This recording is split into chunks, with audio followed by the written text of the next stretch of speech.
എല്ലാവർക്കും എന്റെ പുതിയൊരു വീട്ടിലേക്ക് സ്വാഗതം. അപ്പൊ ഞങ്ങളെല്ലാരും ഇന്ന് വേൾഡ് യോഗ ദിനല്ലേ. അപ്പൊ ഞങ്ങളുടെ ഹോസ്പിറ്റലിൽ നിന്ന് കുറച്ച് നേരത്തെ നമ്മള് യോഗ ഒക്കെ ചെയ്യാൻ വേണ്ടി പോകണമെന്ന് പറഞ്ഞിട്ടുണ്ടായിരുന്നു. അല്ല വിച്ചു പിന്നെ യോഗയ്ക്ക് പോകാൻ വേണ്ടിട്ടാണ് ഈ ലിപ്സ്റ്റിക് ഇട്ട് നിക്കണേ.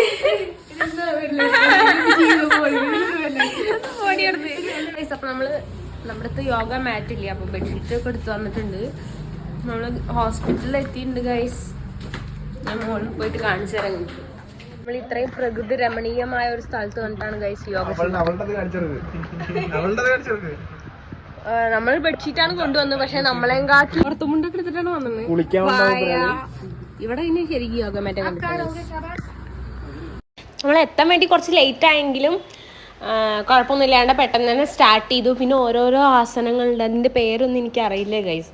നമ്മൾ കുറേ എക്സസൈസ് ചെയ്തു. ഏകദേശം ഒരു 1 hour ഒക്കെ നമ്മൾ എക്സസൈസ് ചെയ്തിട്ടുണ്ടാവും. പിന്നെ എക്സസൈസ് ചെയ്ത് കഴിഞ്ഞാൽ നമ്മൾ നന്നായിട്ട് ഫുഡ് അടിക്കാൻ പോകുന്നു മാത്രമായിരുന്നു എല്ലാവരുടെയും മനസ്സിലുണ്ടായിരുന്നു.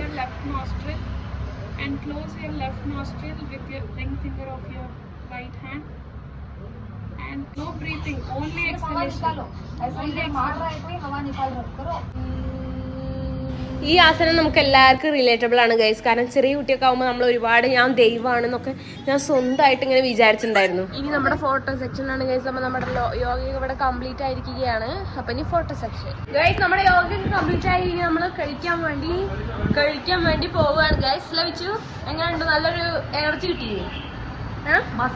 നമ്മുടെ ഷബാസ് സാറിന് എനർജി കിട്ടിയിട്ടുണ്ട്. ഷബാസ് സാർ എങ്കിൽ എനർജി ഇതിയായി പോകാം. ಸಂಜೆ ಬಂದಿದೆ ಶಿಖಾ ಅವರು ವಿಸ್ಮಯ ಕಡೆಯಿಂದ ಎನರ್ಜಿ ಇದೆ, ಬೆಳಿಗ್ಗೆ ನಾಷ್ಟ ಇದೆ. അതൊക്കെ കഴിഞ്ഞിട്ട് നമ്മൾ നേരെ കോഫി തിണ്ടിക്ക് വിട്ട് നമ്മുടെ ഹോസ്പിറ്റലിന്റെ അടുത്ത് തന്നെയാണ്. ഞാൻ ഓർഡർ ചെയ്ത് പുലാവ്, മാംഗ്ലൂർ ബണ്ണ്, ദോശ, വട, പിന്നെ ടീ. അതാണ് ഞാൻ ഓർഡർ ചെയ്തത്. പിന്നെ ഓരോരുത്തരും അവർക്ക് ഇഷ്ടമുള്ളതൊക്കെ ഓർഡർ ചെയ്തു. എന്തായാലും വയറൊക്കെ നിറഞ്ഞ് പിന്നെ സെറ്റായി ഗൈസ്. അപ്പൊ എല്ലാവരും ചെറുതായിട്ടൊക്കെ ഒന്ന് യോഗ ഒക്കെ ചെയ്യാൻ നോക്കുക.